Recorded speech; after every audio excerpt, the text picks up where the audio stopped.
So today we're going to make some French crepes with homemade hazelnut chocolate spread. If you like Nutella, you're going to forget Nutella and once you make this spread. This spread has a very pronounced flavor of hazelnut and vanilla. So before we make the crepes, let's make the spread.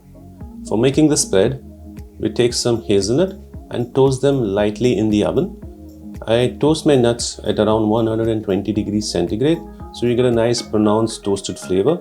So while the hazelnuts are getting toasted in the oven, I'm going to take some vanilla beans and castor sugar.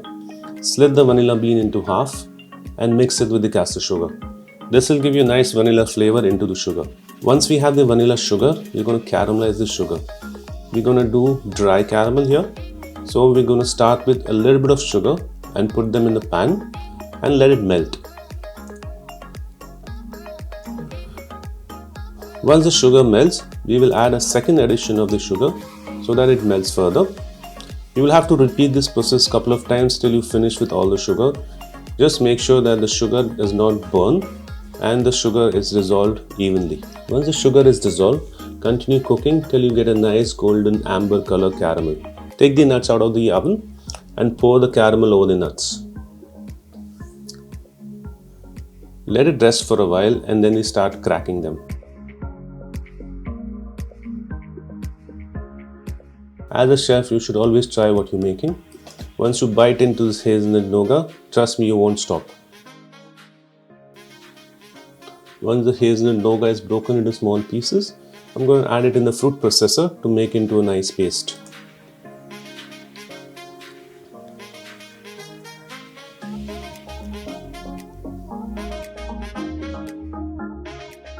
Once the nougat is broken down into fine powder, we will continue blending it. Then I will add oil and melt the chocolate.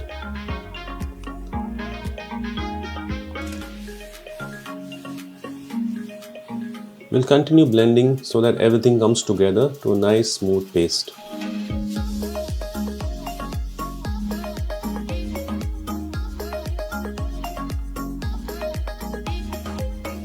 So after a few minutes of blending, you will get a super smooth hazelnut chocolate spread. Once the spread is ready, we can pour them into jars. This spread can easily be stored up to 6 months.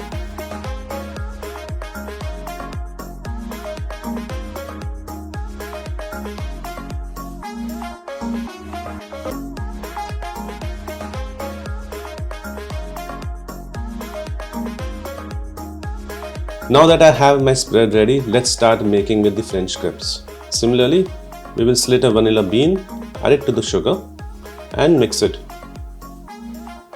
We'll crack a few eggs and pour the sugar into the eggs and stir. You do not have to make a foam, but you keep on stirring till the sugar is completely dissolved in the egg. Once the sugar and the eggs are well combined, we'll add the vanilla and stir, followed by the refined flour and corn flour. Mix everything together so that you do not have any lumps. Once the flour is incorporated, we will add the oil and blend in. To get some added flavor, I'm adding 1 lemon rind and 1 orange rind. Mix thoroughly.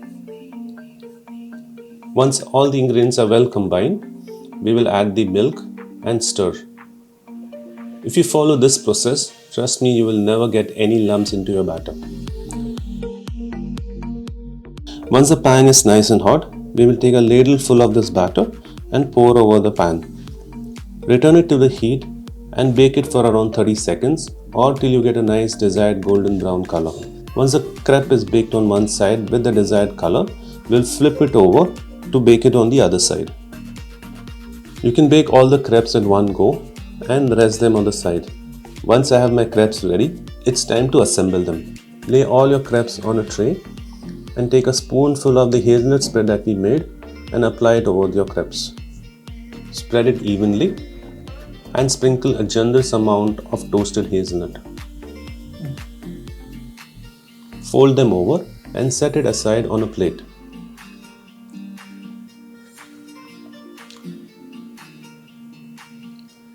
Let's start plating our crepes. I have given an additional fold to my crepe and I'm going to serve 2 crepes in a portion. Once I have placed my crepes on the plate, I'm going to drizzle that beautiful hazelnut spread that we initially made and top it up with chopped hazelnut again.